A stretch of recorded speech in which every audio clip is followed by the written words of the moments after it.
All right. Okay, I think we're good now. We're live. Live.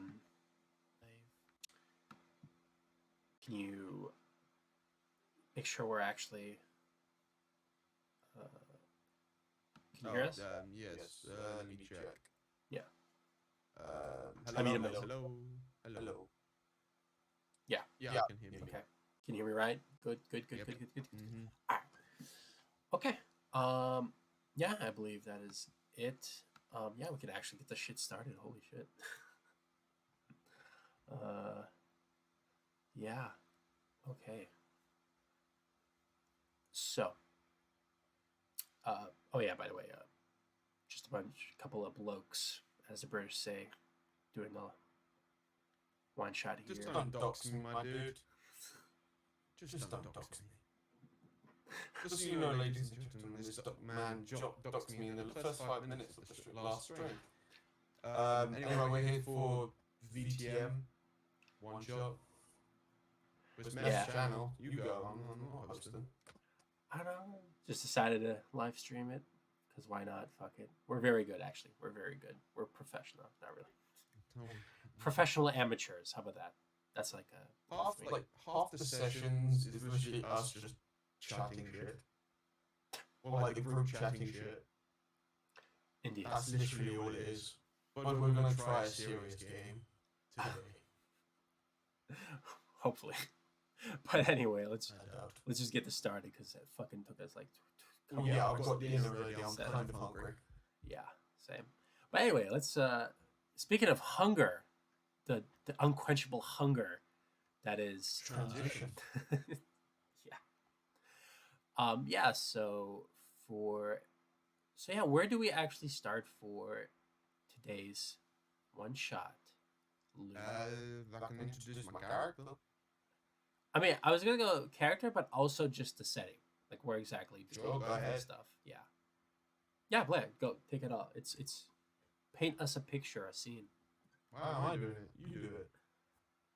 Well, no, it's like I give you leeway, artistic leeway, to explain exactly what your character and where they live and what they do. Like, oh, you mean that? Okay, yeah, okay, sure. He probably lives in. So my character is called. Let me get his backstory up because I have mainly forgot about it. His name is Dwight H. Dwintle. The H stands for Harker. And he was born in 1942, grew up in Northern America. He was a military kid, so basically going around the country. So he never left the country, thankfully. During his growing up years, mainly his father was found in America. But during the college years, he joined volunteering when he went off to college. He devoted 8 years of his life to the civil rights movement as that was going on at the time. Like essentially, he was mainly a organizer, the backroom organizer. Noted for his charisma and toughness, he's gained a few scars from the South. To give you an example, politically, he started in the South, helping folks to vote, teaching them till in 1965, because back then, unfortunately, education down in the South in the 1965-ish area was terrible, and well, there was a movement to try to help teach people to do the ballot and stuff. But Dwight left in 1965, going up to North America to combat the racism there. Specifically, the housing, how certain neighborhoods don't allow black folk to join the neighborhood. Effectively, he went up there to fight the more institutionalized. You know what the word I'm trying to say, Meth? Yeah. Say it. Institutionalized, right? Yeah, that one. Like the more subtle stuff. Anyway, he stayed doing that in North America until 1968. Until 1968, when in the chaos of the King assassination riots. For the reason why, we might find out soon. But he left the right, like he left like the movement. Instead, he focused on charity work for the next few decades, till I think 2000 and like just 2000 is what year we are currently on. Yeah, I think we went with So 2000. It's a new Dwight, millennium, basically. Yeah, Dwight is currently born in 1942. He'll be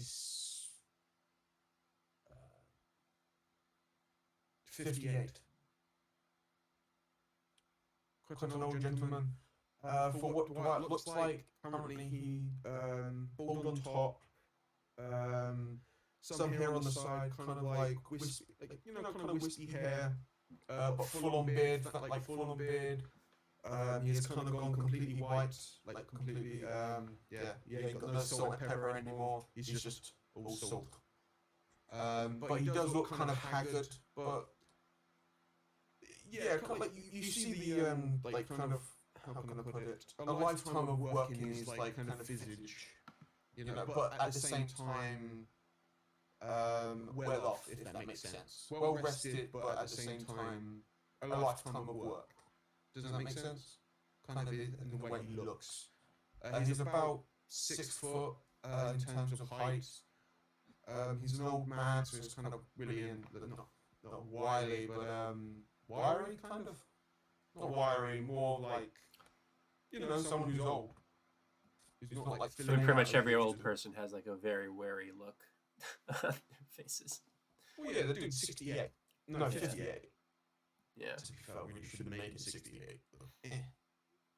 But yes, basically, after he left the movement, like before, like he left the civil rights movement in terms of helping it, and instead went to charity work in the background kind of stuff, helping different charities over the decades. He basically, he just basically stuck to the background, and soon enough, decades passed, years 2000, he's got grandkids, he's decently well off, I would say, in terms of resources. If we're going by VTM, I'd say, I don't know, Meth, I'd say 4 resources, because, like, I don't know, like, charity and all that is, charity work is surprisingly, once you get to the high level of it, just the money pours in. I mean, he probably has, like, several streams of resources that would more or less probably take him at 4 dots of resources, which I mean, also, your house, is it where's your house actually? I would say it's somewhere like, he would commit to what, like, so he lives like where, he lives close enough where he can commute to Washington, like Capitol Hill. Yeah. But his house would be like, Is it in Maryland or Virginia? What would be the houses where like the kind of house he wouldn't have like a grand like estate or anything. It would be like a mansion, but kind of like closed in, like in a closed community, or like something like that, where it's a good house but in just a good neighborhood. Yeah, I mean, it could be either. I don't know if they had a preference for a certain state or not. No, I don't know enough about the Americas, but you know more about the like Capitol Hill and all that stuff. But I would say he would live like in one of those places where he can like easily get to Washington or Capitol Hill if he needs to. Yeah, makes sense. Okay, interesting. But he doesn't like going to Capitol Hill. That's for sure. Yeah, I mean, it's like the closest like big city, basically. You know what I mean? So yeah, like for him going to Capitol Hill, like Washington, is like, don't really want to go there. But it's like one of the necessary things he has to like kind of accepted in working in charities. I mean, obviously, Washington D.C. is the hub of all of that shit, you know. Yeah, a lot of charities. Well, any kind of philanthropic, non-governmental, organizational, or just straight up political, straight up. No, he would mainly he would yeah he would definitely go for political. Like I would say his portfolio over the decade would be both political, but center leaning, as in like when the center, as in he doesn't pick too many sides. Like, but in terms of like he does mainly also do like non-political stuff. Okay, so you're a filthy centrist. Okay. Yes, basically. But Well, no, I guess he mainly sticks to like not non-profit, but like non-political stuff, like housing, actually proper housing that will work, or like stuff that like policies that will actually work, not just yeah. So they're like what, an independent, apolitical kind of. I'd say apolitical. Okay. Okay. Interesting. Interesting. Yeah, like their kind of main stance is just like stuff that everyone can agree on. Like, should everyone have like better housing? Yes. Or like, should there be like very black tar in the water? No. So let's fix that. Basic things like that. A political fix that everyone can agree on. I hope so. But yeah, okay, interesting. So I would say, I would say then for all of like the main charity works he's known for would be mainly apolitical stuff, like stuff that everyone can agree on, like the water supply needs to be better, need better filtration, like stuff that everyone can agree on. Will they get involved in some injustice cases now and then? Maybe, but it is mainly like apolitical stuff. Yeah, effectively, that everyone should be able to agree on. Okay, interesting. But yeah, I mean, so I'm actually really curious to see like what kind of dwelling though does your character reside in? I'd say Dwight would probably. I would say it'd probably be like a family house, but like a little bit bigger. I don't know if you've seen the it's some movie like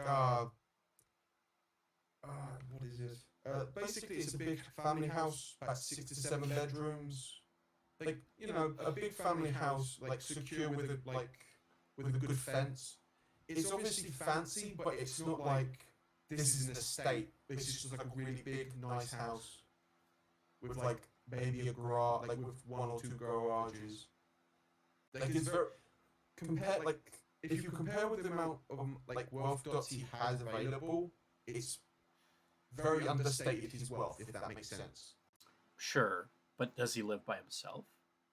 No, I'd say he would have probably just his would he be like, would he have his wife?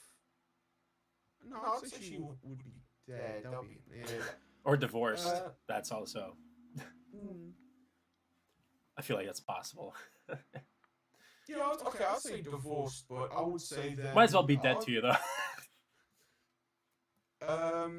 No, I'd say divorced. And yeah, basically lives alone. Well, kind of lives alone. Like, sometimes he does have spare rooms that are available, like for his like grandkids or kids who want to stay around, which is common. But yeah, basically, some of his older grandkids have a key to his place where they can crash. Okay, but like most of the time though, for most of the year, you're probably just by yourself.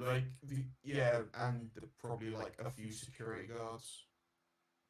Security guards, interesting. Why does he feel like he needs security guards? He's old. Yeah, but you live in a pretty good neighborhood. Like, why the extra security? I'm curious. Just in case. It's just like 2 extra guards to look around the place. Right, but like your neighbors don't have security guards. You know what I mean? True, like, what's with the extra paranoia? I'm curious. Is there something to that? I'd say he's just like not. it's a holdover from his political days. Like more of like Oh, still Let's afraid say the it's FBI is historic. going to come and get you for the Well, civil no, it's rights. more like yes, it could be that really. Like it is paranoid if he admits it to himself. Like you never know. Like it's better to have two extra people here with guns if something happens than not. Does he? I'm curious now. Is he into like any kind of conspiracy theory stuff or like, you know? Oh, what? No, no. The thing, what like the kind of time period that he's involved in, like, oh, you can't really say most of it is like conspiracy stuff because the CIA did spy on King. Or no, was it the FBI? But the point is, like, yeah, he is paranoid to say the least, or at least aware of like spying or potentially people like looking into him. So he's just like very like wary of the government. Yeah. Okay. After like after the 1960s, yeah, I'd say so. Okay. Like how many how many people got like how many like civil rights, not just civil rights, but just a lot of public figures got assassinated during that time. Okay, so I'm guessing well, really your typical American at the time, 60s, 70s, probably their outlook of how much they trusted the government definitely went down for various reasons. I'm guessing. Yeah. Okay. For him, he very much sees it as I have these two extra security guards. They're there to make sure that if anything does happen, they're an extra pair of hands. Okay. I will say though that your neighbors, I mean they respect you. They probably know who you are to some extent. I mean, are you more of a loner actually? Do you even talk to your neighbors? I'd say like no, he would definitely hang out with his neighbors. It's a good neighborhood. He would definitely hang out because you never know. There might be connections. Like he's not. How can I put? He's not a loner. He just very much knows No, he's definitely not a loner. He would definitely make connections and like talk to his neighbors, arrange a few parties, trying to like, trying to get people together. Okay. I will say that people are still gonna from time to time ask you like, why do you have security guards? I mean, this is a very nice neighborhood. Police patrols here quite often. Like, I mean, like why? Oh yeah, no, he'll just say, oh, just an old man's paranoia. Or just like, you never know, I'm an old man. I might need the extra help to, like, I might need the extra help. I mean, has he gotten any death threats, maybe, for the kind of work he I would say in his line of work, bound to happen. Okay. Was there any in particular? I don't know, like, I'm asking you, you know more about politics here, mate. Like, I don't know, I mean, charity CEOs or like people who like are heavily. Oh no! If we go by there was this case there was this charity Find Connie or something.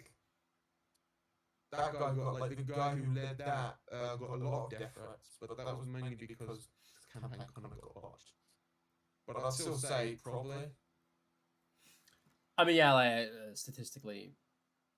I know you said like you do very much like like philanthropic work.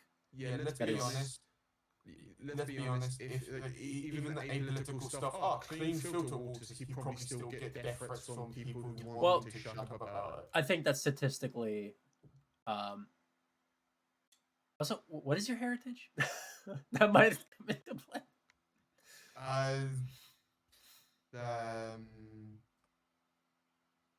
I would say he was from North America, so what kind of heritage is up in North America? Just like European immigrants, like shit like that. Yeah. Oh, I don't know, or maybe not. I don't know. It could be from. I guess what I'm trying to say is that if he has some like Jewish ancestry, like I could see why some people might. Yeah. Probably not, if I'm being honest. But either way, it doesn't matter because, yeah, statistically, even the kind of work you do, like there's bound to be some crazy people who, for whatever reason, they want to threaten you because they think you're gonna, like, I don't know, kill like 90% of the population. You're part of like a broad conspiracy of like with the Illuminati or whatever secret society. You know what I mean? Like, yeah, like I would also imagine it as what is it? People threatening him, like if he's exposing corruption or anything like that by inadvertently like fix the water supply or something like that, I imagine he would get death threats from those people or something like that. sure. And I suppose to some extent it could maybe it does justify why you have extra guards. So yeah, okay. Well, yeah, you never know. I'm an old man. I've been in, Sure. not in the main. I've not been in the political arena. I've not been in the spotlight of the political arena, but I've been in the background, in the audience, or more on the sidelines, Yeah, the definitely. locker room. Try not to I get don't know noticed. where I'm going with this analogy. Try not to get noticed. See how well you did that, I suppose. Yeah, okay, interesting. So yeah, it's probably like, I want to say, yeah, it's like the fall of the year 2000. So the leaves on like all the trees, they're turning brownish, orangish, reddish, right? It's actually very beautiful, especially this time of rain around this neighborhood, because there's definitely a lot of trees, a lot of Idyllic neighborhood. You know that the reason why people pay so much money to be in a neighborhood where it's like, oh, look, idyllic trees. yeah. I'm imagining very much like typical suburbia, right? From the outskirts of Washington D.C. And I mean, you still have some people going for a walk or whatever, but it's definitely starting to be chilly, you know. And yeah, I mean, I don't know. Do you have maybe like a fireplace going on or something like that as you're drinking fucking I don't know, Moscato? To be fair, he was born in the 40s. He was born in the 40s. He probably does have a fireplace and a big grandfather chair reading a book. Okay, yeah, I can see it. He's that generation. I'm not kidding. He's a no wait. Would he considered be a baby boomer? No, because he was born during the war. I think that's like silent generation. What the hell is the silent generation? It's like you have the Great Generation, which is the generation that grows up during the Great Depression, that fights in World War II, and like blah blah blah. Wait, really? That's the Great. Yeah, Whoa. they're called the Great Generation because they went through some shit. shit. The Great Depression generation. That is misleading. The Great Generation. No, it makes sense because the Great Generation is the generation that went through so many like trials, like the Depression, like World War II, whatever. You know what I mean? Like interwar period stuff. No. That is literally. Okay, yeah, sure. You can call it great, but at the same time, it's like, yes. You might as well just like really name it called the Depression era or the Depression generation. Depression generation. Well, that's the silent generation because they're living in the shadow of the Great Generation. Okay. I don't know. I kind of vaguely read about like generational. Anyway, point is he was born in 1942, and he I could be wrong. He's very much that very stereotype of big grandfather chair. And just like reading a book, probably like something from Owen Barfield or like Tolkien, like reading a grand book and like, yes, I'm reading this. Interesting.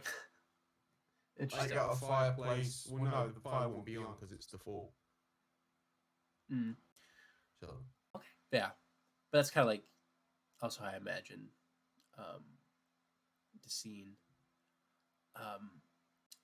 And yeah, it's very much a typical night for you, or it's an evening. It's more like a late afternoon. It's about to turn pretty dark, fairly quick, soon enough here, and yeah, I mean, it's like a typical evening for you, pretty much at this point. Except you would get a call from probably your home phone. That's still a thing, I think, in these times. I mean, there's cell phones, but like, it's home, like the phone that is actually connected to your house, is like. Oh, so I think that would be the home number, the home phone. Yeah, yeah. So it does ruin. It does interrupt your reading session. Let's put it that way. You know what I mean? Yeah. I'll say, and he'll just pick it up. Yeah. Hello, Dwight. Mr. Oh fuck. I'm sorry. What was your character's last name? That's why I'm looking myself. Professional. Let's go. Dwight Dwindle. Dwight Dwingle? What? Dwindle. Dwindle. Oh, okay, okay. Dwight yeah. Dwindle. So yeah, immediately you get a response. It's a female voice, a familiar female voice. You know this voice actually. It's Sarah. Sarah McGannigan. She is basically kind of basically like your secretary. In a way, basically she handles like she's like your event scheduler. She's like the person people contact to so they can actually meet up with you. Yeah, she's kind of like your agent, but like agent/secretary. It's very informal role, but like okay, so but she fulfills like she's like the go between you and like everybody else who wants to talk to you or like collaborate with you in some fashion or just wanna get your ear for whatever reason. You know what I mean? Mm-hmm. So she's like the go in between, right? Okay, he says, Sarah, how is it? How has it been going? Thank you, Mr. Dwindle. Everything's great, but you know, I hope. Is this a good time for you? I can call back another time. If that's okay. No. You called me now. What do you need? No problem. Yeah. So, you know, it's a little bit unusual, but I have some individual wanting to actually talk to you as soon as possible. Apparently, it's very urgent from the way they've been talking about it. Okay, may I ask who this individual is? Yeah, by the name of Harrison Wolf. Apparently, this. He would write that down. I would say he's from that generation, who put a little notepad right next to the phone, yes, something. Just write down the name. Right, and she would go down to explain that basically, apparently, this individual is a fellow from a some kind of political think tank in Washington D.C. The Institute for Change. Okay. It's actually very. And so, why do I want to see these people? Well, they have. There's something I want to discuss with you regarding a collaborative effort. Okay, collaborative effort. What kind? What scale? Neighborhood, state, city? Well, Mr. Dwindle, I think it's regarding the upcoming election. One of those. Okay. Do they want me to back a candidate? They definitely want to talk about regarding political candidacies, but they've really expressed that they really want to talk with you directly. I can. When would they be soonest available? From what they told me, that as soon as you are accept that you want to talk to them, they'll come as soon as possible. In fact, I was explicitly told that even if it's in the evening, late evenings, nighttime. Okay, I'd rather not spend my evenings or nights like that. I don't do work at that time unless I have to. Tell them 2 days from now if that's alright. Fit them in the schedule at noon. Lunch. Would that be preferable for them? If you can find out. Well, they definitely told me that they would prefer sometime in the evening, preferably. because apparently their schedule is very Okay. filled during the day. 4 o'clock. Would that be fine? I can definitely relay that to them, sir.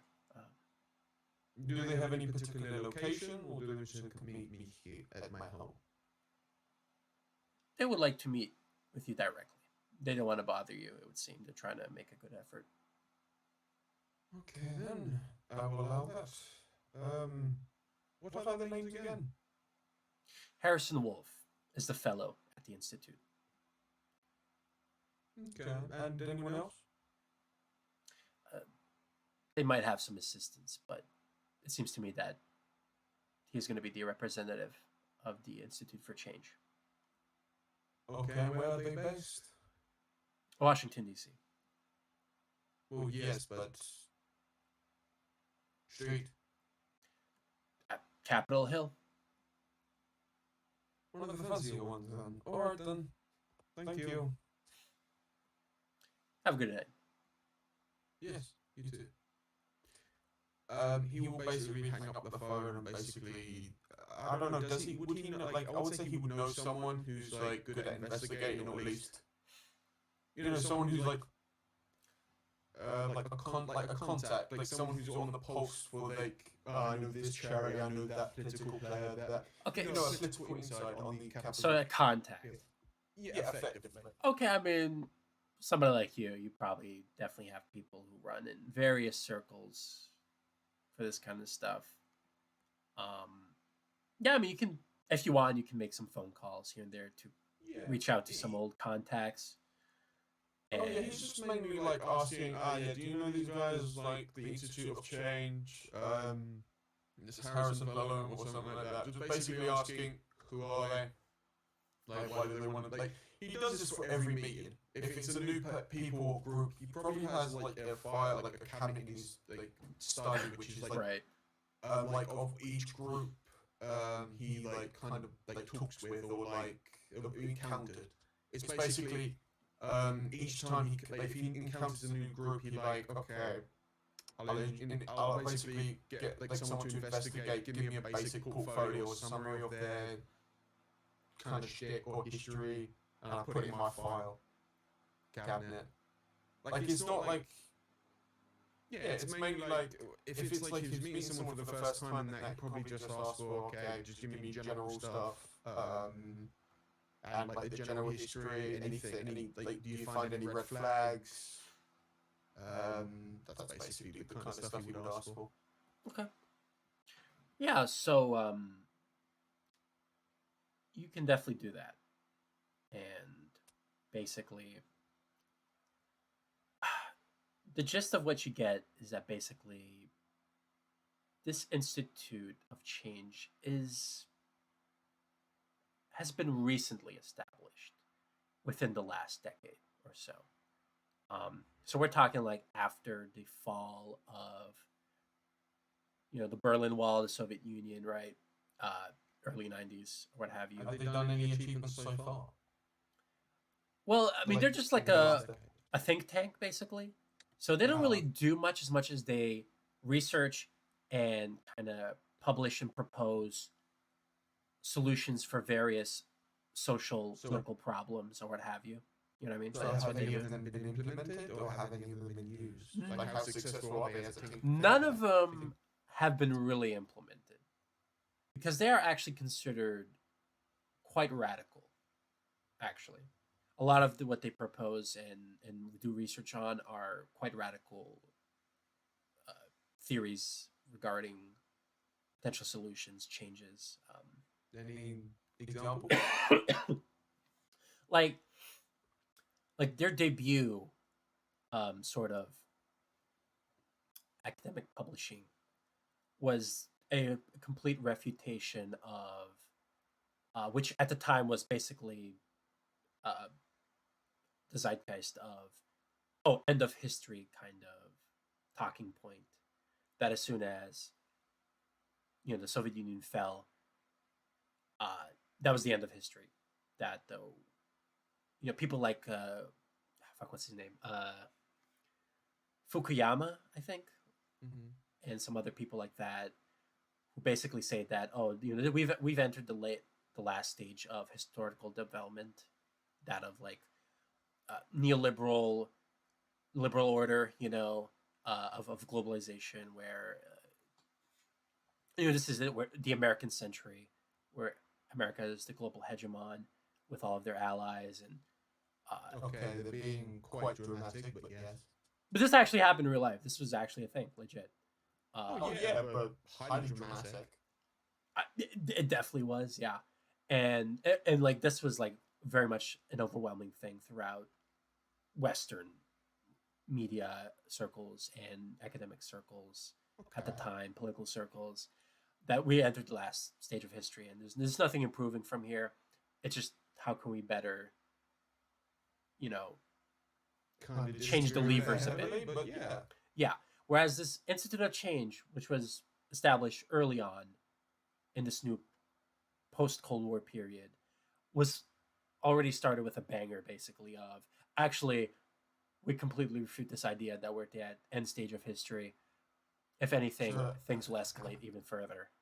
Have they gotten better over the years? Like, any decent plans, or are they all just radical and just like, yeah, probably work? I mean, as I said, like they are very much a think tank that espouses various unconventional, radical solutions to various problems. We're talking anything from like actual, like they're actually heavily proponents of social engineering, like unironically. You know what I mean? In the same sense, like they think that it should be revered, in the same sense that actual engineering and like aerodynamics or aerospace stuff, or like any kind of engineering field, like it's a tool that could be used to actually do good things, improve, right? but it's one of the he would see that as social engineering. Like, he can see the point of like treating it as an actual field, but the problem is it's the ethics of it. That's where his problem lay. Well, yeah, I mean, obviously that's up for debate, but what they definitely propose is that social engineering should be considered, and under the right circumstances, with the right hands, can actually do quite a bit of good. That's what they propose for a lot of their stuff. In that specific kind of thing, he would agree, but he would also, he would just argue about it. It's like, so yeah, he basically finds out these not a bunch of radicals, but like they have a bunch of radical ideas, but some merit in them. Yeah, not much. Especially for this time, like most people, they hear social engineering, they think like, what the fuck? Yeah, like he's politically savvy. He just tries to be an outsider, or at least influence from the sidelines. Yeah, and besides that, I mean, a lot of the stuff they talk about is just, they also make a lot of predictions. Any accurate? I mean, some would say that they basically are like, what's the Unabomber? What was his name? I forget his name. But whoever, like, so I'm assuming this counts as a scandal for them. Well, they've received a lot of flack and criticism that they base that, a lot of crazies have like done bad things, terrorist actions, based on a lot of their philosophy, basically, or like whatever their predictions of like, under industrialization is like an evil that should not exist, and we should do degrowth or some shit like that. You know what I mean? Like, yeah, I mean, but obviously, okay, I get what you mean. So, any scandals? Would you know if from a cursory kind of like from a 2-day look? I mean, not so much scandals. It's just that a lot of what they publish and advocate for is just very controversial and pie in the sky, and just, yeah, unconventional, to say the least. and I think the only scandal really is that people are thinking they're trying to like. It's like people ask like who are funding these people really, right? Because they're like an actual established think tank now at this point for like a decade now or so. Basically, it's just like if none of their solutions are being implemented, who's funding them? Yeah, exactly. So obviously there's concerns of like who's funding these people, what kind of dark money is it, you know? Yeah, like it'll definitely okay. It put them. It put like if we're going by this, like he put like if he's reading this in front of his study, like again, kind of classical study. And he probably has a filing cabinet, reads like the report after like a day or two. It's like professionally put together, but at the same time very short, if you know what I mean, to the point. Mm. Like it's if you ask an FBI profiler, give me a report in 2 days, and they give you a report in 2 days. Like it's going to be that level of quality. Like it's going to be good, but it's not going to be as detailed as it should be. Sure, but you think you can get away with it? You clearly have more leverage here. I mean, they're trying to get your ear. Well, yeah, like he understands what they're trying to do, but at the same time, he's just not interested because he doesn't want to go into the ring again. He doesn't really want to be in the ring, especially now. He's fucking old. Well, not old, but he's like, I'm gonna be relaxing. Okay.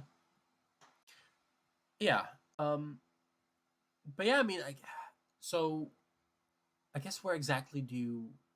So you're obviously you're waiting for them at your place, right? They don't want you to be bothered any more than you have to be, so they're definitely gonna send people right to you. Yeah, he would ask like how many people you send. Right. And was it 4 p.m.? Yeah. Okay. Yeah. So to that, they're going to send basically 3 people in total. Okay. That's fine, yeah. Okay. One of them is like going to be a driver apparently, so not really a factor. But of course they're going to bring, Harrison Wolf along with an assistant. Yeah, that's fine. Like, he's probably hasn't done. He's probably done this 100 times, like 1,000 times before. But he probably like get a pallet out, like a little plate of food. Like the way it would like they would probably eat in the dining room or the. I would say what kind of if you want to be professional, what kind of message does he want to send? I think.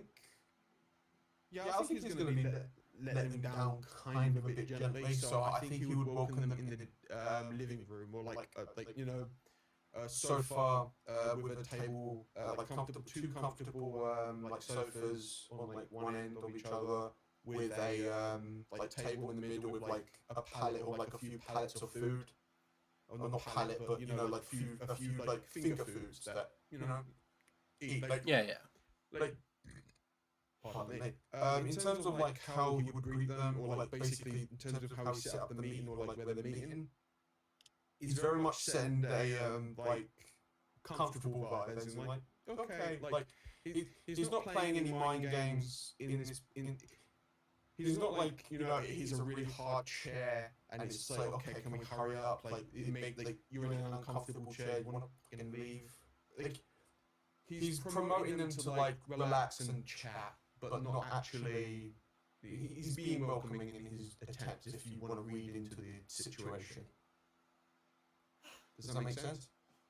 Yeah, I mean, this is not the first time that you've had to really do this for various propositions, for various groups, various people. If he wanted to be a prick, he would meet them in his like study, like with none of the pleasantries of like food and drink that they can have, like.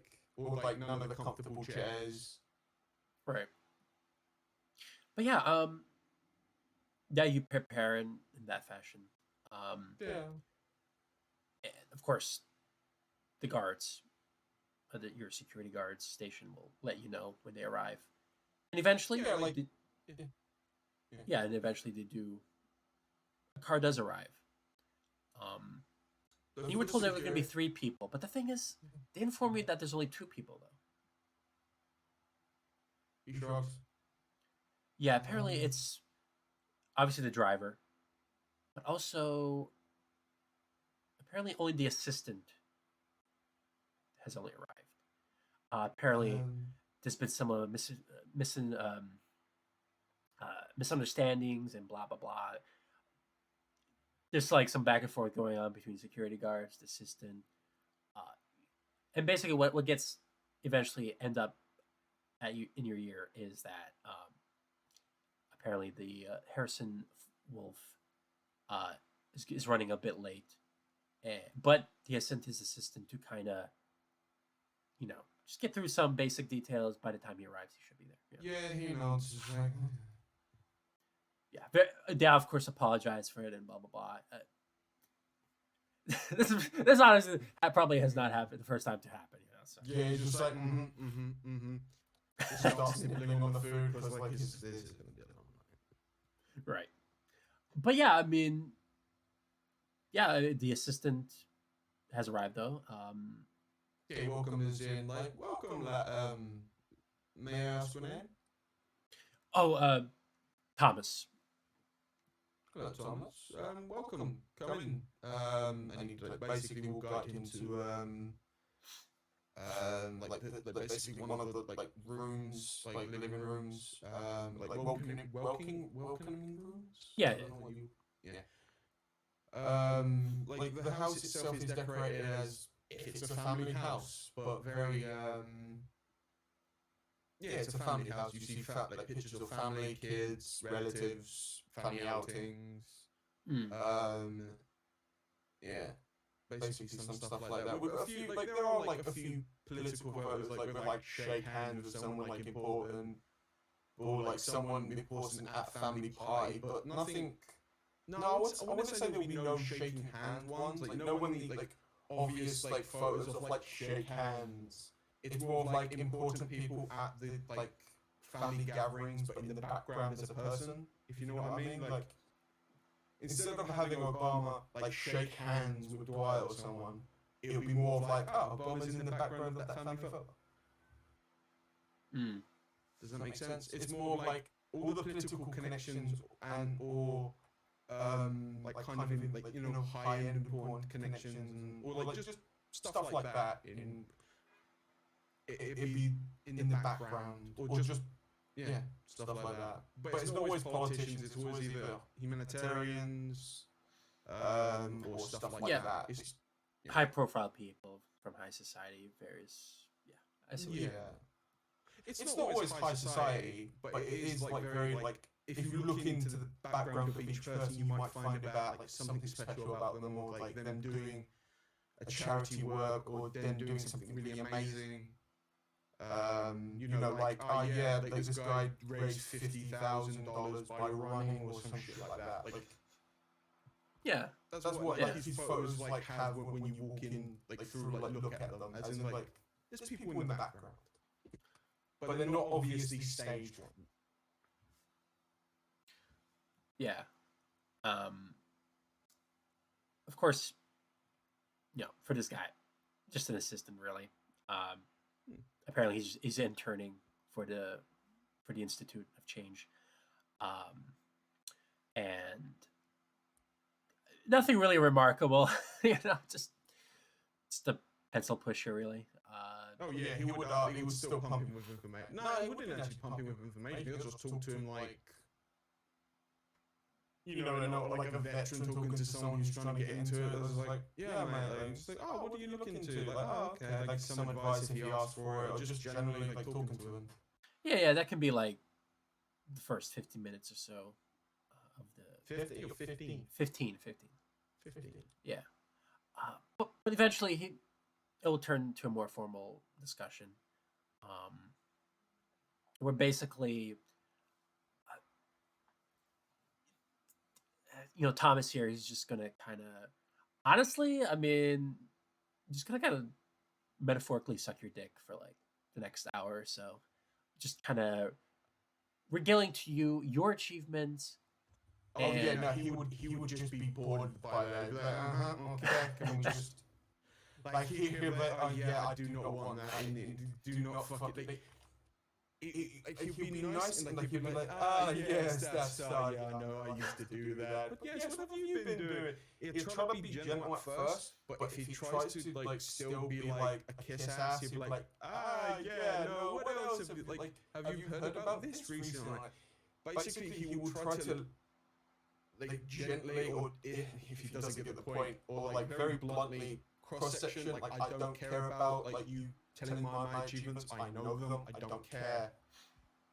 Well, I think for the way he says it is, it kind of implies that, you know, we think we came to you because of these achievements.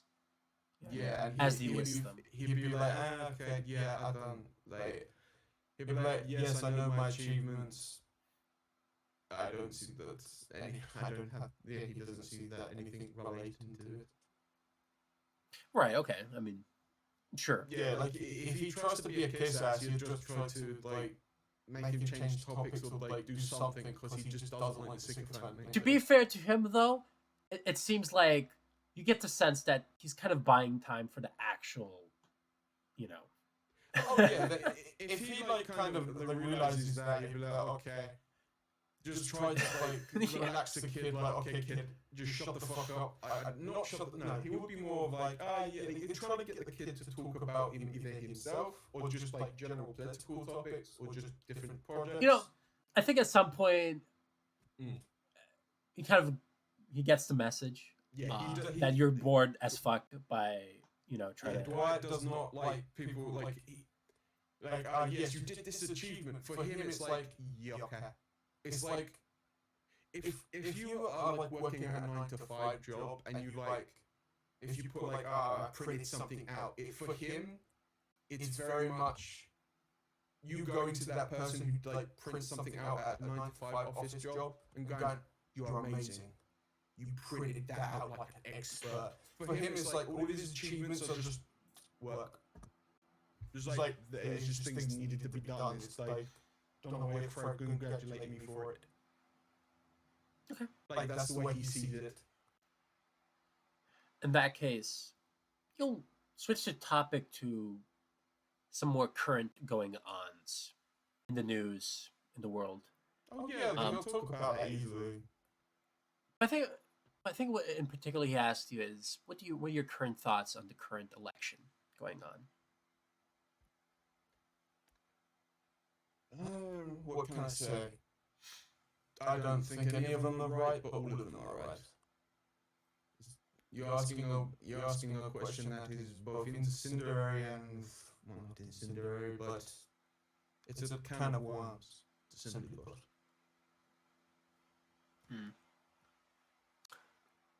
Interesting. My stance is being apolitical. Well, not completely apolitical. There are some things you can be apolitical on, but most topics I try to be apolitical. It gets in the way of my the charities I'm involved with if I get too political or publicly. Okay. I mean, you can kind of read him. He seems a little bit disappointed by that answer. Like he was hoping for something a bit more, I don't know, juicy or actually not as much of a fence sitter or something like that.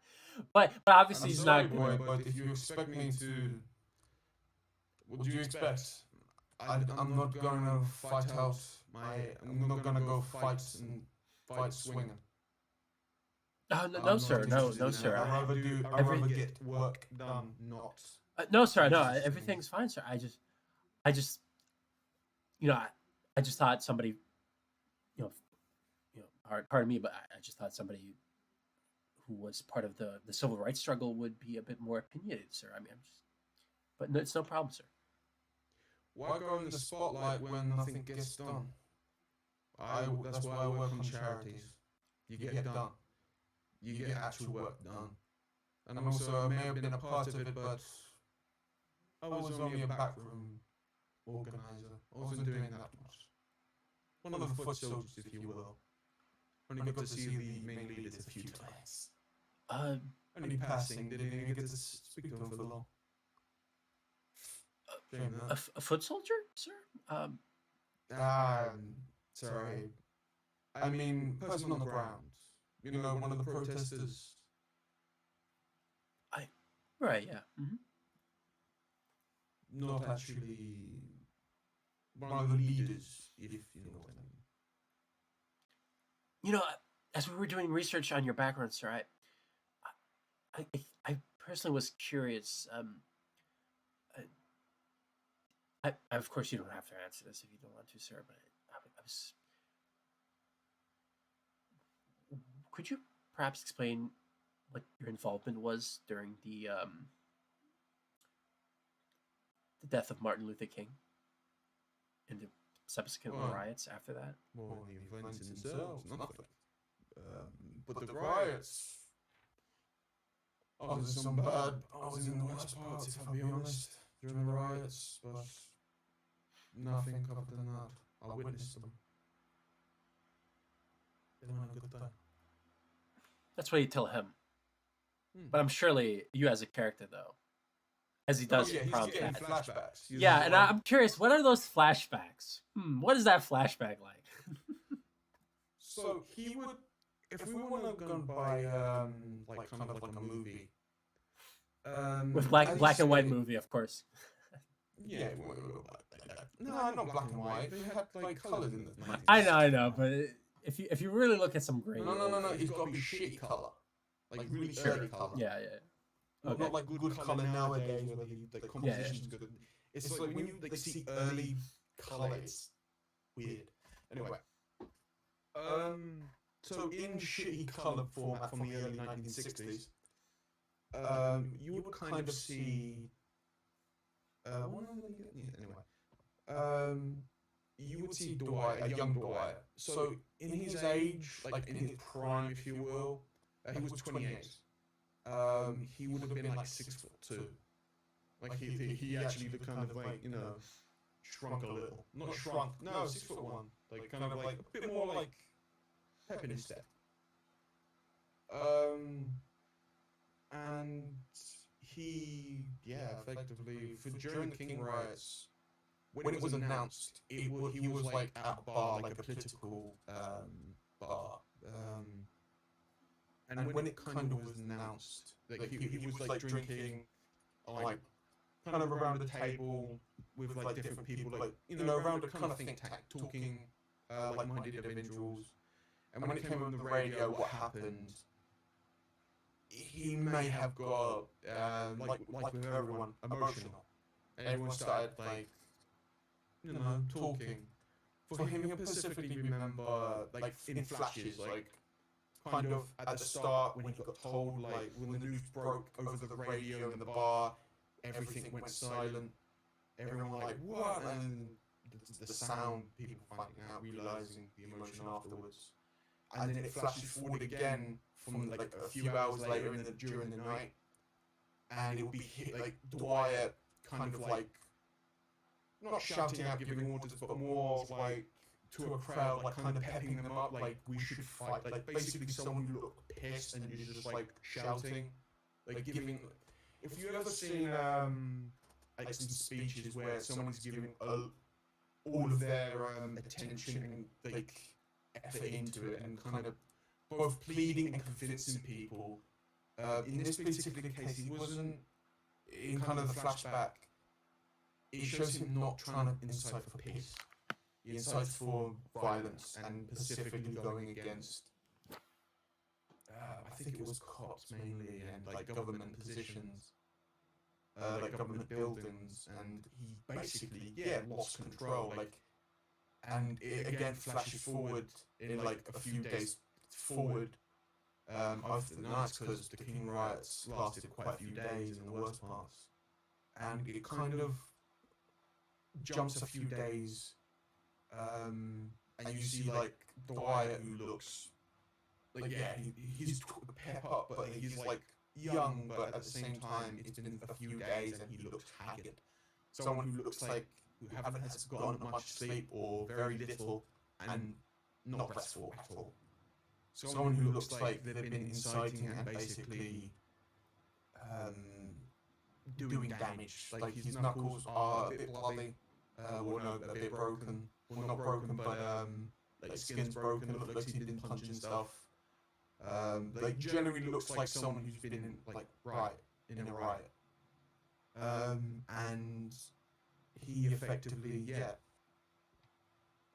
just kind of looks around at the destruction that has been happening around that part of the city he was involved, and he kind of like just looks around with tired eyes and just thinks,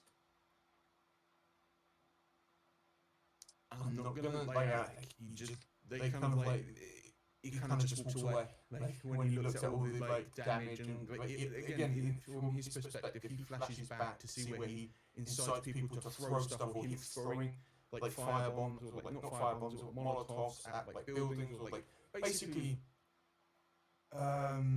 being a very succumbing to the riot effectively, like to the will of the crowd, Succumbing to your... he was very much of a peaceful protester back in his early days, back in his early political activist years. Succumbing to your age, perhaps? Yeah, effectively. Okay. Interesting. And he just like sees that kind of playing in the background as he says, "Ah, it was just a myth." But yeah, I mean, with that, Thomas here, the assistant, is not gonna press forward. He doesn't want to. He doesn't want to piss you off or anything, because that would be really bad for him. And yeah, he just kind of waits, just like. Again, he tries to be polite, trying to use the like he's an intern. Yeah. I mean, there's probably still some small talk after that, but at this point, it's probably like it's actually taking much longer than you expect for this guy to show up. Because at this point, it's like 6 p.m. almost. Is he coming anytime soon? I'm guessing it's traffic, Thomas. I'm sorry. It probably is the traffic. Why don't you go check?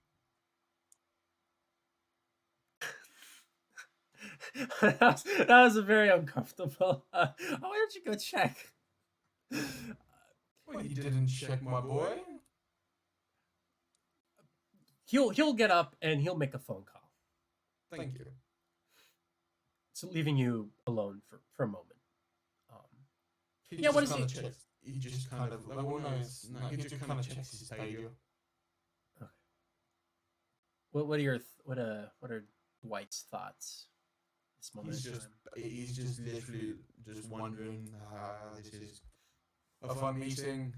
He eats the food and just kind of like there's a small little book he kind of like puts under his like lap and just like pulls that out, kind of quickly starts reading. I forgot to ask actually. Is he really completely alone? He doesn't even have pets, maybe? I would say he has a pet lion.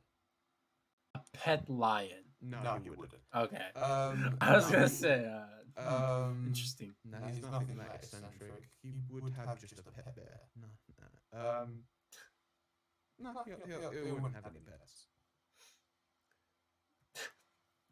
I thought this was gonna go from VTM to fucking like Tiger King real quick. Real quick. What happened to the vampire? It got mauled by the bear. Yeah, well, that's a Werewolf the Apocalypse game. Okay, we're different. That'd be a fucking like scenario universe card, wouldn't it? Just like vampire, bear. Spoiler. Anyway, but yeah. Oh, it's in the title. I know. But yeah. Spoiler. Anyway. That's the type of shit you would do for if you were GM as a vampire game. You would fucking just this old man has a bear. Defend the card bear. The bear's the totem, but yeah. But eventually, though, my boy Thomas does return. He'll inform you that Mr. Harrison Wolf will be arriving in like 10 minutes or so. Thank you. And he puts the book down and again, tries to engage the boy into the conversation. Right. Or the kid into the intern into the conversation. Yeah, and just as you're perhaps maybe looking out of the window or whatever, just kill some time. Just it's definitely this is the time where it starts to get dark. Um, Yeah, he'd be like, just come on, just looking at time. Yeah. Like, he wouldn't be that obvious, like to the intern, but they thought like if he wasn't experienced, if the intern like was an experienced like political operator or someone who's like good at like basically talking, he'd be able to like tell instantly, or like just tell that he's like that Dwight's bored, or just kind of casually looking at the camera, or like not camera, the time, just like yeah. like he's not like Dwight isn't not interested in like the boys' conversation or whatever he's saying. It's more of like, I don't mind talking to you, but I've got other shit to do. This is my work time. Right. Should be good doing other shit, but I don't mind talking to you in time. Yeah. He's making best of a like shit situation, but he knows it's not the intern's fault. I think the assistant here, the intern, Thomas, definitely.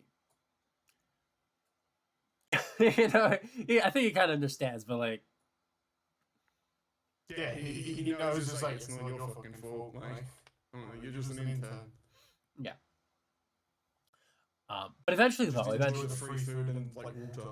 Yeah, but eventually, your security guards will inform you that a Harrison Wolf will be entering the premises.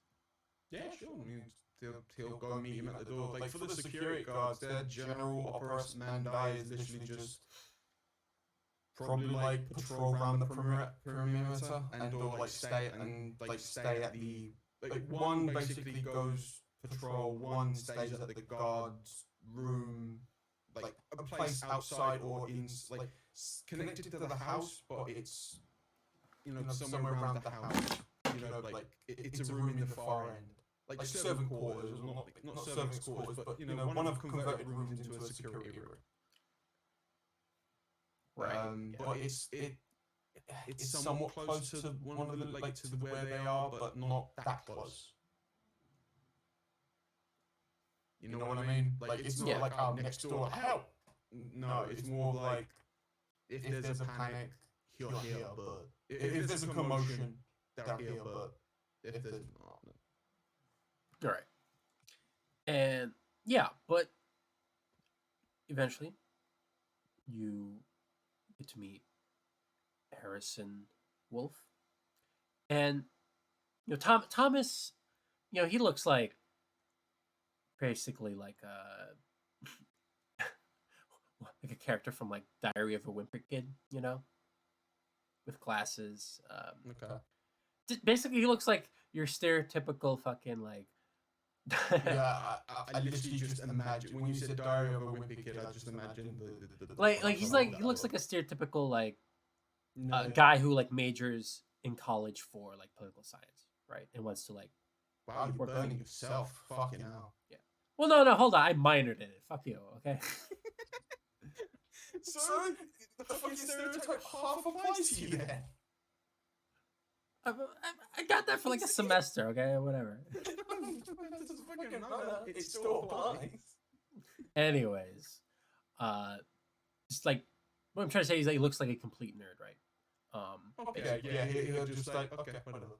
Yeah, but whatever. Yeah, like, yeah, he'll put like shake hands with Mr. Harrison. Good to Mr. Harrison though. He looks like, and I don't know if you know this person, but do you know who Louis Theroux is? Nope. He's like a famous French director, like documentarian, basically. Mm-hmm. He also looks he got sunglasses, but has a really deep 5 o'clock shadow, and short cropped hair. Yeah, he looks very, very, very intellectual, very academic. Let's put it that way. Which, I mean, he is a fellow of like a think tank. Yeah, so he looks the part. Yeah, but yeah, he will shake your hand, and we'll finally meet you. Yeah. My apologies, Mr. Dwight Dwindle. Something came up. My apologies. Traffic, I'm assuming. Or other... Traffic is a nightmare. Wait, let's say traffic. I understand. I've had to use that one more than on one occasion. I appreciate it, sir. There's some food on the table. I hope you like finger foods. They're not... I made them myself. I'm not the best cook. Thank you, sir, but I'd rather get this done. Don't want to waste more of your time. No, it's fine. I understand if you would like to take a seat. So yeah, again. So as I understand it, But before he takes a seat, he does whisper something in Thomas's ear, and he actually leaves you two both alone. A minor thing. He probably, I mean, it's like a minor thing. Like it seems like he wanted more of a privacy in this conversation. Yeah, that's understandable. That's understandable. Yeah, So but Thomas does leave you both. Yeah, like, what refreshments do you wish? And he kind of goes to, like, not the drinking cabinet, well, yeah, drinking cabinet, but, like, what refreshment do you wish? Thank you, Mr. Dwindle, but I'm good, thank you. Okay, then you basically make him, like, if you can see the cabinet in the background, he'll, like, slide that down, like, because that goes up, like, what you can see in the background is a cabinet. Basically, it's a drinking cabinet. Like he basically slides it up and pours himself like some, like bourbon. But at the same time, he does check in the cabinet, for a secret gun that he has in there. Why does he do that? I'm curious. He's from a pit. He's like he would, because it's late. He's old and like. Yeah. You're getting really old, dude. You're really getting paranoid. No, what I mean, he's from the period of, it's like all old people are just paranoid with guns. No, he's basically, like, no, he's from the time period where a lot of important people, like public figures, died. And he's very much aware of that constantly. And that's why he's careful. He is not, it's trust but verify. Like he would like to have a gun just in case if something does happen. Like it's a. I'm gonna be honest, dude. Do you really think this guy from like a political think tank is gonna like do something to you? Like I don't know. Do you really think? Do you really feel there's a chance your life could be threatened? It's more of like the gun is a great equalizer. But do you actually see a threat? He doesn't know. Like, I mean, maybe it's like okay. Like, the way I would argue, would you have imagined, like, say, was the guy who killed Kennedy former military? I don't know actually. But the point is, it's like appearances can be deceiving. Like he doesn't know. I mean, I don't know. I mean, sure, you can. If it's already there and you just check it, whatever, just see it because it's already there. Yeah, he's like checking, like, okay, am I in danger? Because he's fucking not. And also, like, I mean, I really don't think your character would view this as a dangerous situation. To be honest, I wouldn't say he's viewing it as a dangerous situation. He's viewing it as like, okay, this is late. This is, I don't know these people. Apparently they're radical. They seem to just be genuinely. Basically, he's just like, I don't know these people. I just want to know if I need to have a safety option, it's there. I mean, it's still. Because again, he doesn't know these people. Apparently, they're radicals, and no one knows who funds them. Yeah, but that doesn't mean they're gonna like harm you, dude. Right now, like, like... Maybe, but I don't know. He doesn't know. I mean. He lives near Capitol Hill. Damn, dude, your character's more paranoid than I thought. I wouldn't say paranoid. I would say more like if you were from a period of time where like a lot of public figures got killed. That's true, but like you're in such a safe environment. Like you're like somewhere in suburbia, you have security guards outside. These people, yeah, sure, they're like part of a. I mean, yeah, maybe they're radical. I don't know, but like they're like part of a. They're like academics as part of a think tank. Do you think these people are like hitmen? Like, come on. And he would argue like academics could be fucking dangerous. Okay, but not literally, like metaphorically. Oh my god. And just all I'm saying is Dwight is just seeing these people and is I don't know these people. I'm just making sure I've got my gun in my cabinet just in case if I need to use it to defend myself. I guess old man being old, dude. I don't. I can't fight this guy. What he's gonna do? Like, if it was in his younger days, he would have a baseball bat, but he's not fighting. Like I mean, I will say, like, okay, Ash, both of these dudes are way younger than you. I mean, yeah. Harrison Ford is more like in his, mid-40s or some shit, but like, by just by look of like a 60-year-old versus a 4-year-old. I'm gonna bet my money on a 4-year-old. Okay, sure, dude. Just crazy grandpa Dwindle. Just you say crazy grandpa. I'm saying like grandpa's seen a lot of good people die and wants a gun. Okay. Either way, sure. But yeah, he doesn't drink. However, after you get situated, get seated, have a drink. Yeah, he'll just just begin with a simple. I apologize for the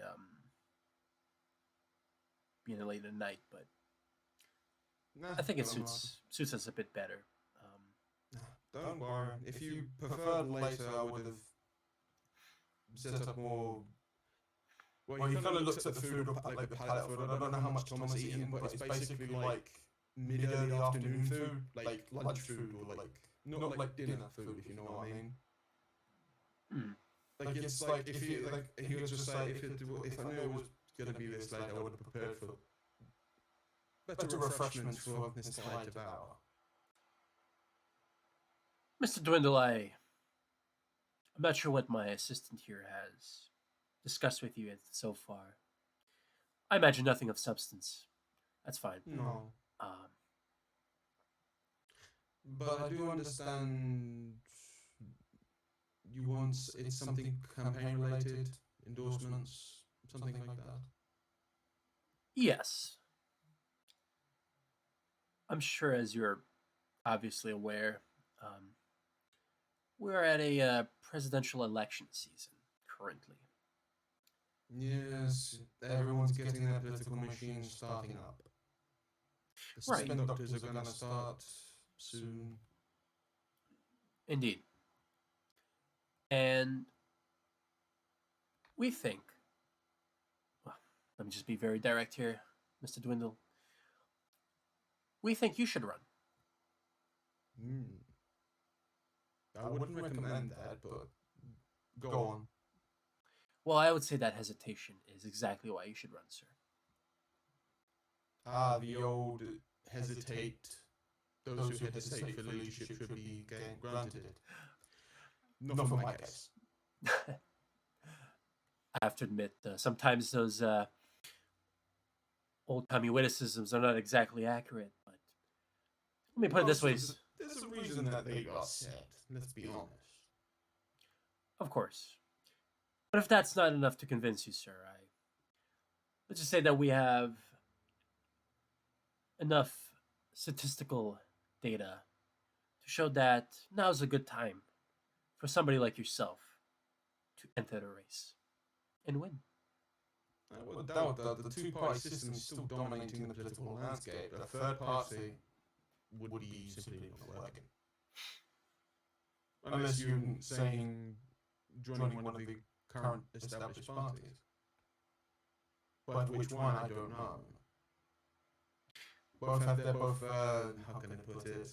If you try to go for any of the major parties, I have no, how can I put the word? No reputation.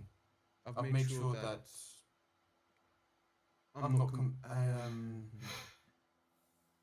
preferable to each one. If you know a bit dumb background on me, then you know that most of my achievements that your assistant nearly reminded me of are all apolitical. Replacing water filters, preventing fracking, any... I'm aware of your record, Mr. Dwindle. And no, I'm not suggesting you should run for one of the current established parties in our electoral system. What I'm saying is that you should run as an independent. Then that's...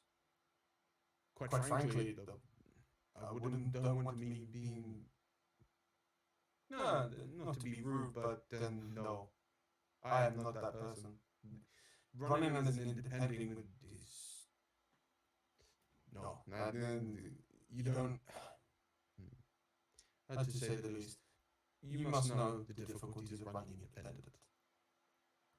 I am quite aware, Mr. Dwindle. And that's why I'm saying... I don't think it would be possible if we run as independent. It would much less, if anything, take votes from either party. That I can see as a political move. If you don't want one particular candidate. Let me ask you another question, Mr. Dwindle. Why did you leave the civil rights struggle? I didn't leave it. I just preferred more of a background role. Charity. Something slower paced. That is leaving it, sir, with extra steps, with all due respect. Leaving it, I would say, more supporting from the back lines. I had time to reflect after the riots, so that's why I left. And what exactly did you reflect on, sir? Personal reasons, personal views, but to give you the end result, it's what I am here today. I'm no politician, as you can see. I don't wish to be, because it's... I see it when we go in the spotlight, the good that you can do is reduced. Tell me, when was the last time, well, not a major politician, but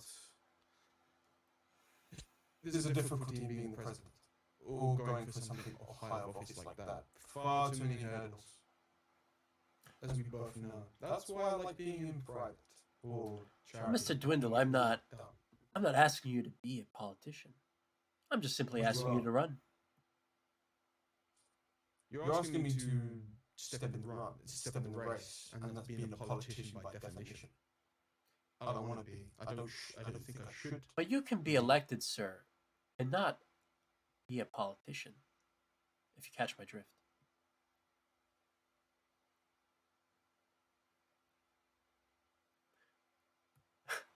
You see, Mr. Dwindle, the American electorate, and really not just here, other areas in the world, they get very tired of same old routine, same old establishment politicking going on. They want something new, more of a populist, if that makes sense.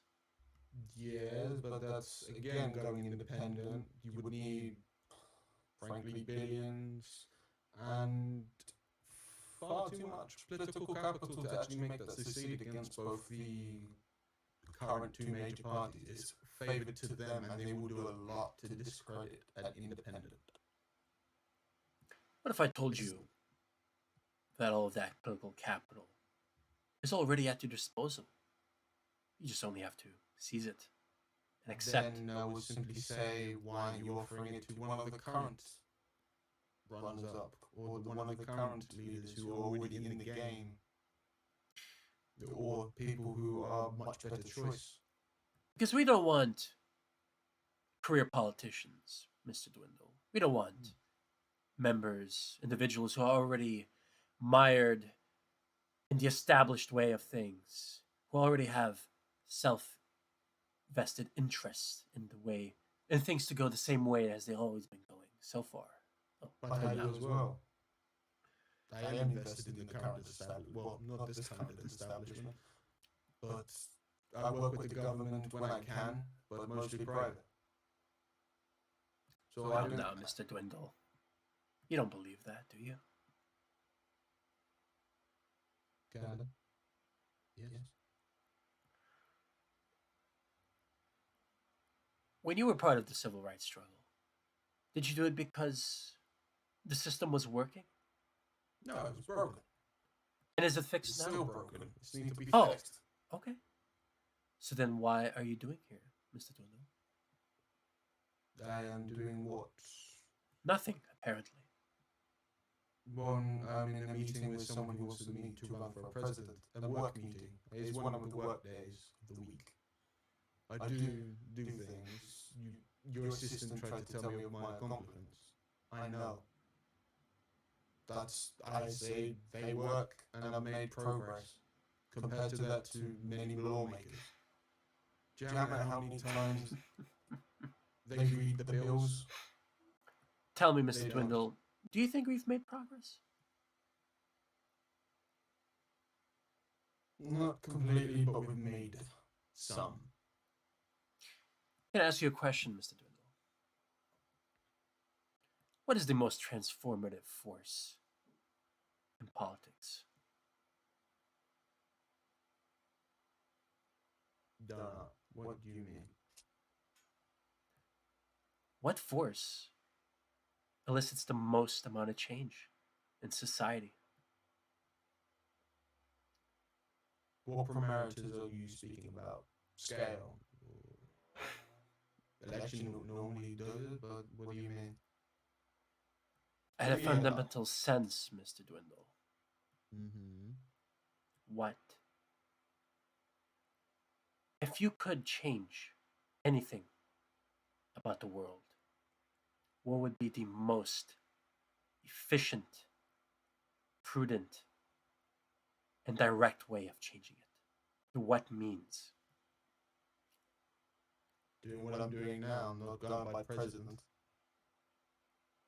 Gone No, by Mr. president. Dwindle. No. Mm-hmm.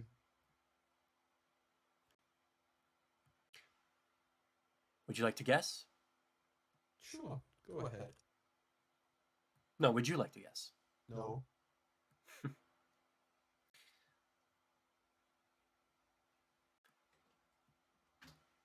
Yes. It's violence, Mr. Dwindle. Violence. Political Yeah, violence. begets violence and normally doesn't last long. Ah, Mr. Dwindle.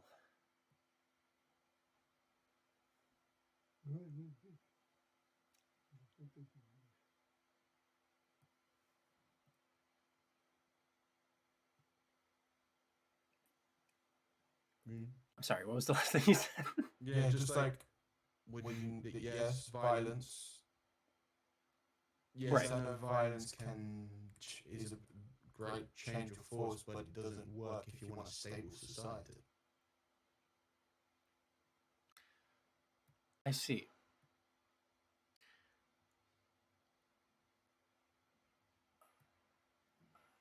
Violence in itself is not a stable solution in the long term. Well, no, if it's violence itself is action, you need a guideline to go through it, principles to guide it, if anything. But if by your own principles violence is the right way of doing it, it just means violence can be used against you in a justification manner. That's why it's a thing I would recommend being careful of. Would you agree with the statement that you can't solve problems by getting rid of the opposition? No. No, why so?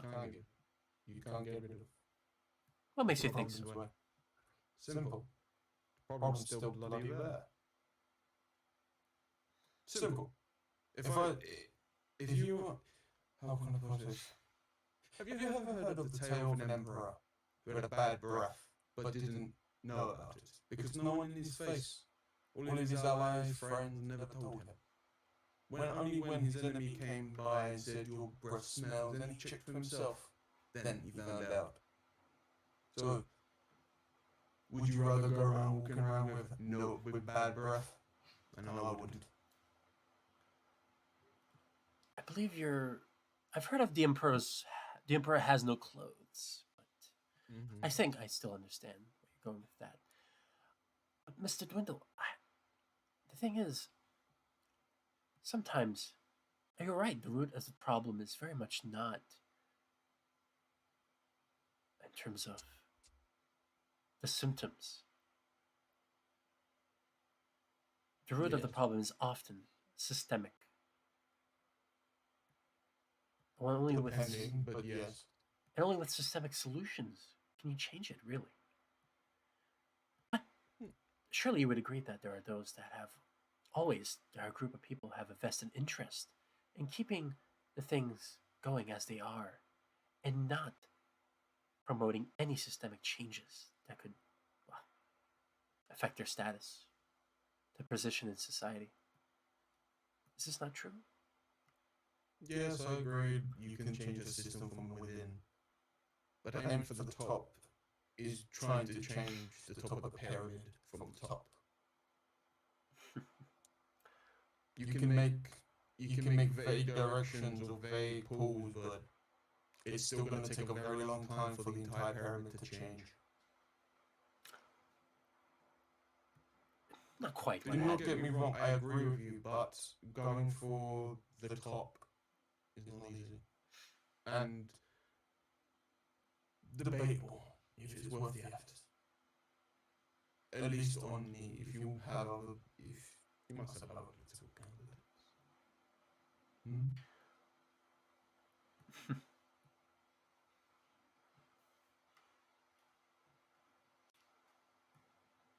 I have to say, Mr. Dwindle, this conversation has been a little bit more disappointing than I thought. What do you expect? I expected a little bit more rage. Well, I've learned to go by that, past that. Rage is useful to fire, but if you let it burn yourself, if you let it burn the furnace completely, what's the point of it? It's self-destructive. I know where I'm good at, and that's why I'm here. You don't get burned by setting yourself on fire, Mr. Dwindle. Yes, you do. You just become more pure.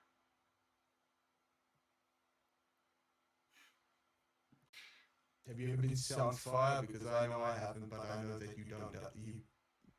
You generally tend to, of course. Well, this is more metaphorically, really. But I'm sure I remember those Buddhist monks in Vietnam, back in the Vietnam War, protesting. In what you're saying, their rage did not, but if you're talking about rage metaphorically purifying them, they used actual fire. Right. And they still died. Right. Mm-hmm.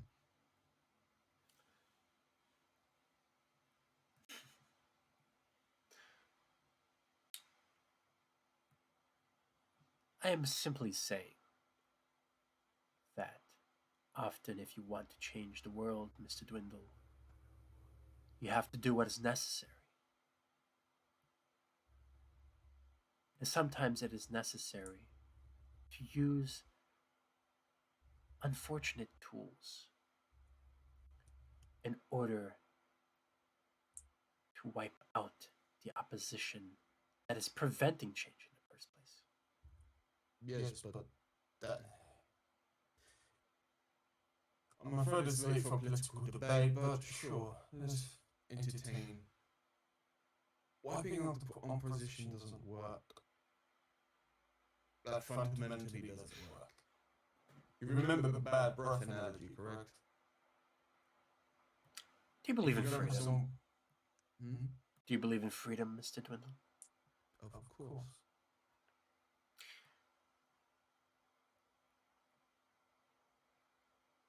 Do you think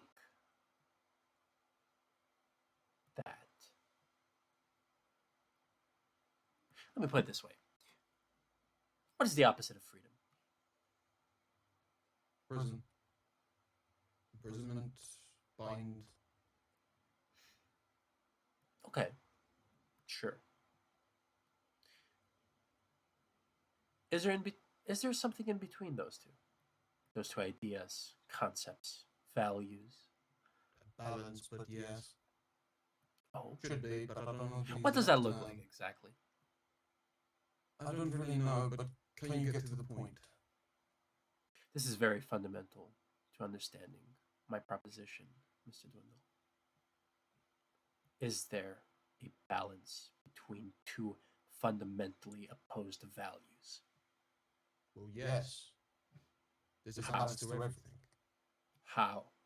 What do you In this mean? particular case, between freedom and bondage, Yes. it required both a period of freedom and bondage, limited but free in some other ways. It's a give and take. Monkey's paw, no, not monkey's paw, that would be twisting. No, in this particular case, it gives some freedoms to take away some others.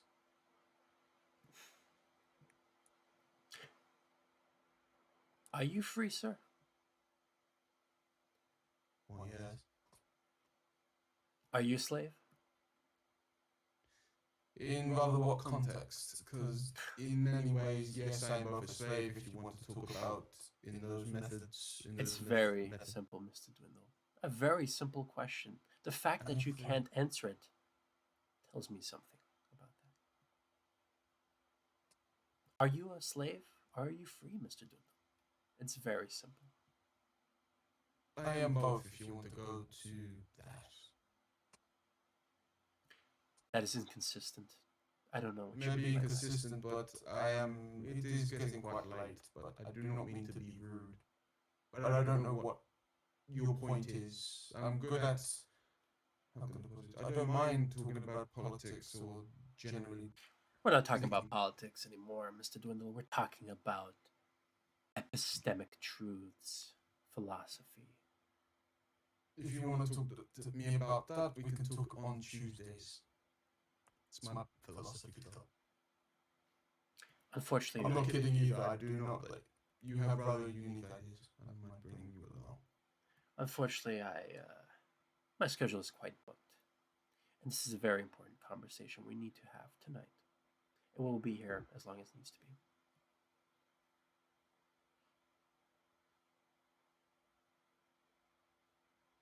Now, back to my question. Do you really think there is an in-between state between two fundamentally opposed values, Mr. Dwindle? Yes, I keep saying yes. Let me make this very simple for you, Mr. Dwindle. Please do.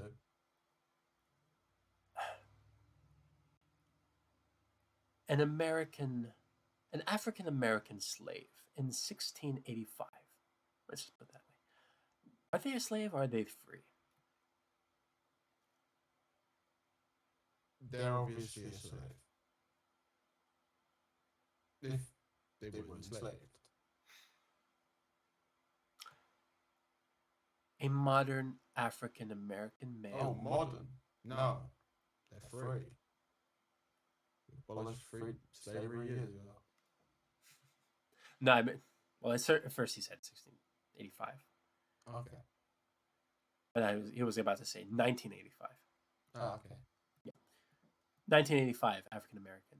1985. Free? Slave? No, but rights should be better, well better, compared to the previous decades. It's a thing wrong with the system, and that's why it needs to be fixed.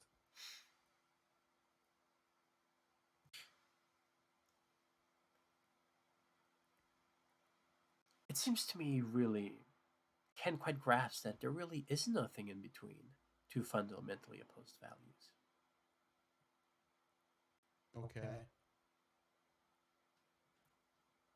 You know,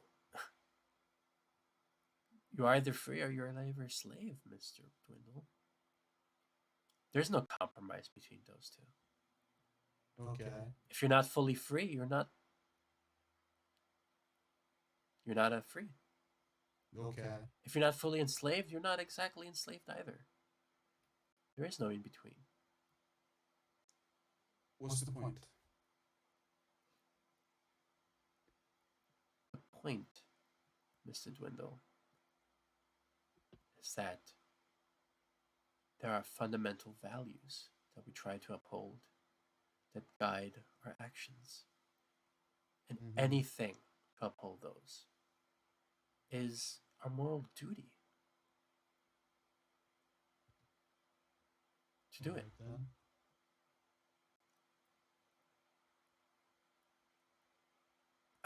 It just seems to me you've lost that sense of moral duty, Mr. Dwindle. That spark. That's what you want to say, but Yes, because you were there, Mr. Dwindle. You were there at the heart of the struggle for freedom, for equality. Yes. For all those values that presumably. But I realized I was better somewhere else rather than. But there is no. Hot, as you say, right? There is no somewhere else, Mr. Dwindle. The most effective way to get what you want is through direct action, through violence, terrorism, insurrection, war. That is how you get what you want, Mr. Dwindle.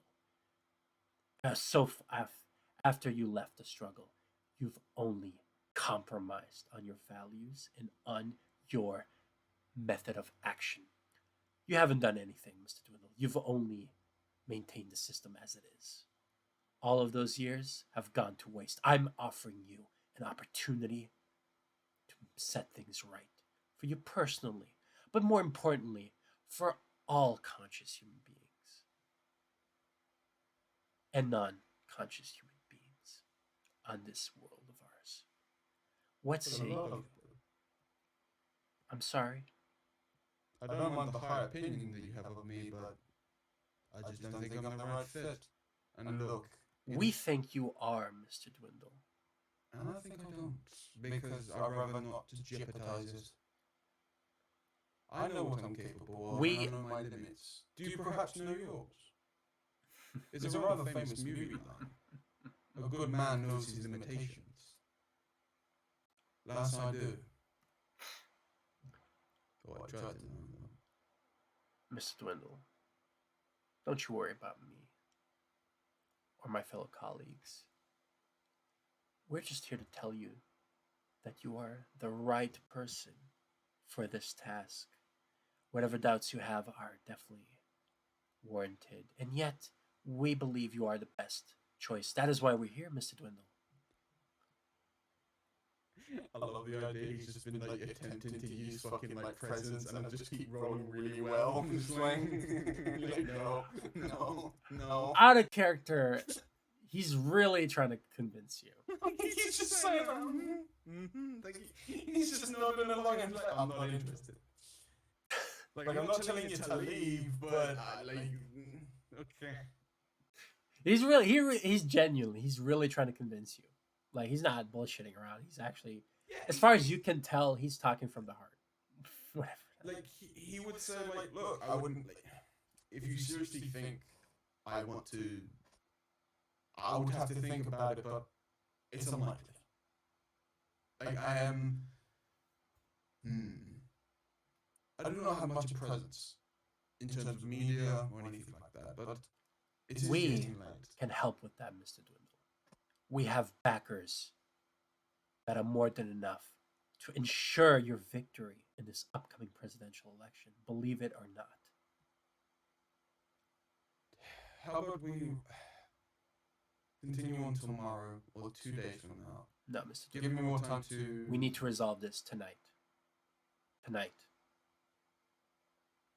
It's urgent. Then I don't think I can, if I'll be honest. You're trying to ask me to step in a ring that I frankly spent decades avoiding, or at least trying to not get. Mr. Dwindle, I'll be frank with you. So far, I've been trying to ask you nicely. But the reality is that there is no other option. You have to. You will. You will, Mr. Dwindle. I'm just trying to ease you into it. You will. There is no other alternative. Yes, there is. Me No. not being in charge. Or me not doing it. There are other people that you No, must Mr. say Dwindle. no. That is very naive. He is kind of like looking back on the gun. Yeah, the gun is looking pretty attractive. Definitely he's just like he's kind of like just finishes drink. Do you want another refreshment? If that is what will take for you to come to your senses, by all means, Mr. Yeah, he goes to the drinking cabinet and just start pouring and just continue talking, but while kind of hanging at the drinking cabinet. I thought you were gonna get the gun, bro. Be like, it out my fucking house. Why do you think he's hanging at the drinking cabinet? Because if this motherfucker is gonna you will, I'm gonna pull this gun and start shooting you. I mean, motherfucker started talking about freedom, slavery. No, yeah, I mean, the guy is sounding more unhinged by the second. That is true. He's just gonna hang at the bar. But also, can we finish up soon? Mr. Dwindle. Yeah. Mm-hmm.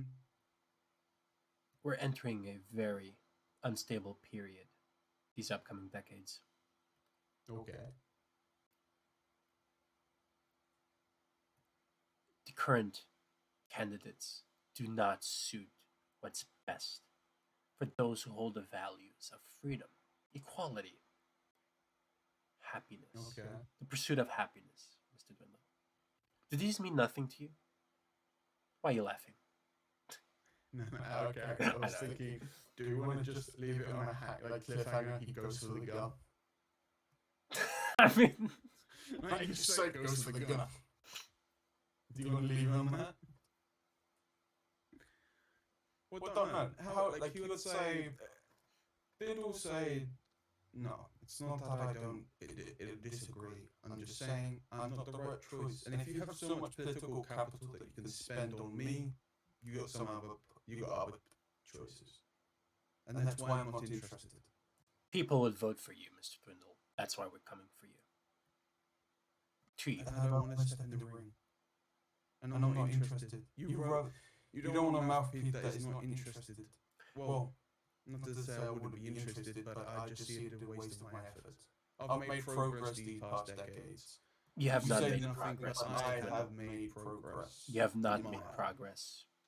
You've only been in a standstill ever since you left the movement. Last I checked, the movement is dead. Mostly.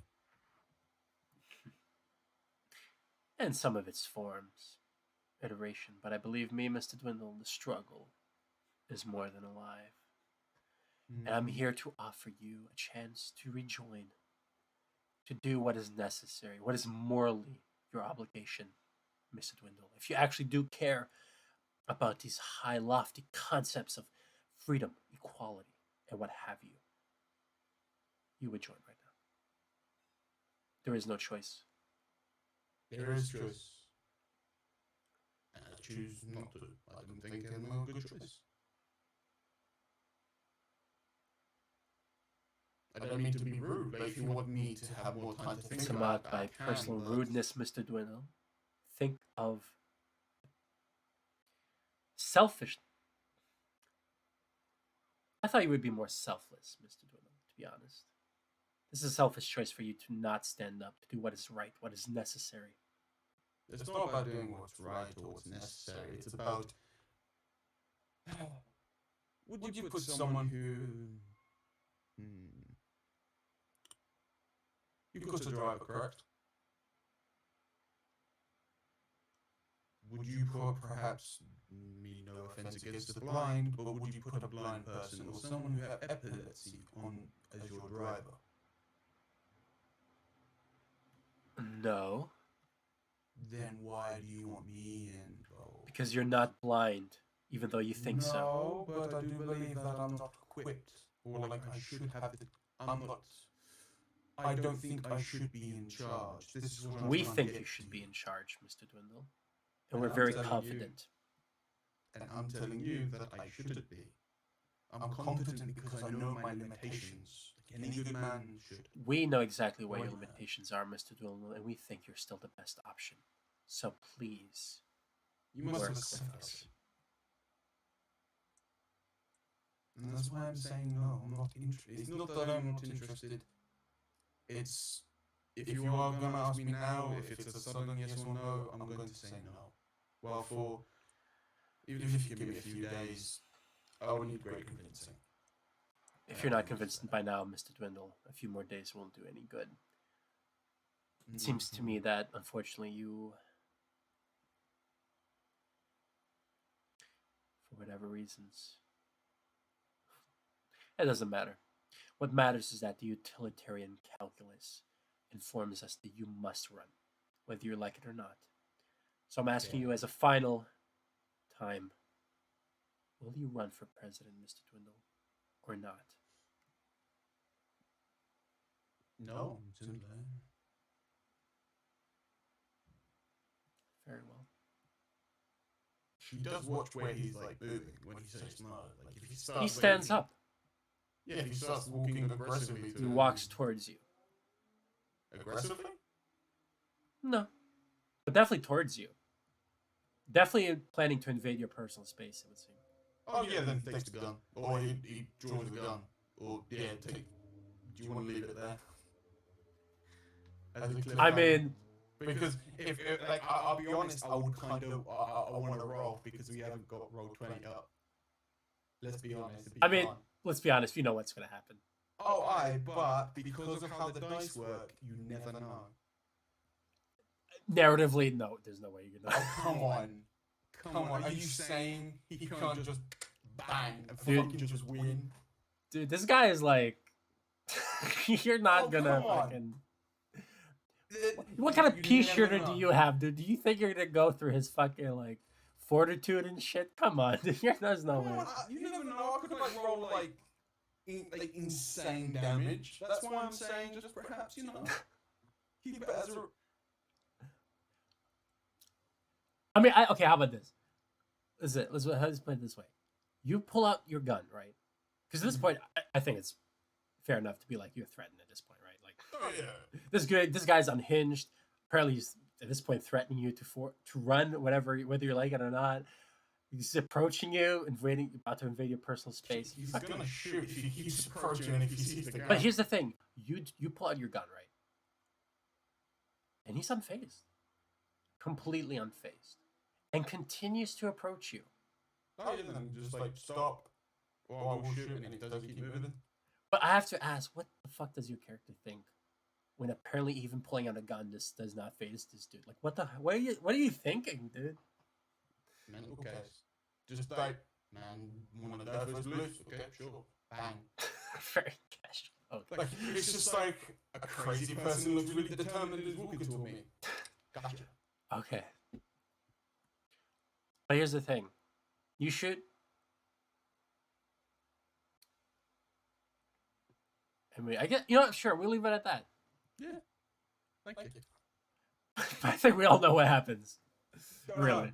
If he somehow just like rolls insanely well, he just one-shots a vampire. Probably not. What actually happens is nothing, and he just fucking... No, but you imagine it though, just like no supernatural shit, just dead guy. But sure, we can leave it at that cliffhanger, although... I'm sorry, people. I'm sorry, but to be fair, you probably know what's gonna happen anyway. The chances of us actually me rolling really well to kill that motherfucker. Officially, it's a cliffhanger. Unofficially, motherfucker fucking ghouls you. Okay? There's no way you're gonna do anything about it. No, I could get a second. Oh yeah, Thomas, my boy Thomas. Yeah, he did some things to his security guards. Just so you know, did some things. Alright then. I can't specify what things exactly. Well, that's for next. It's a cliffhanger, Anyway, I want to get going. My channel is MrDootTwo. Please visit me when I am available on my channel. And please tell me that you have saved this broadcast. I fucking hope so. I fucking hope That'd be so. funny if it's not. But no, we recorded it. It's almost 2 hours, so All right then. right on schedule. Okay. Yeah, I'll be honest. I kind of want to go and sleep. For sure. But yeah, man. Nice role playing. Good stuff. Yeah, I hope you enjoyed it. Was it what you I expected? enjoyed it. I can't wait for it. Like your game, my game next. For sure, for sure. Which, by the way, you have to roll your Yeah, stats. we'll deal with that. Yeah. But yeah, man. Take care. I'll end the stream now. See See you later, my guy. end stream. Oh yeah. End stream. Is it ended? I stopped the recording.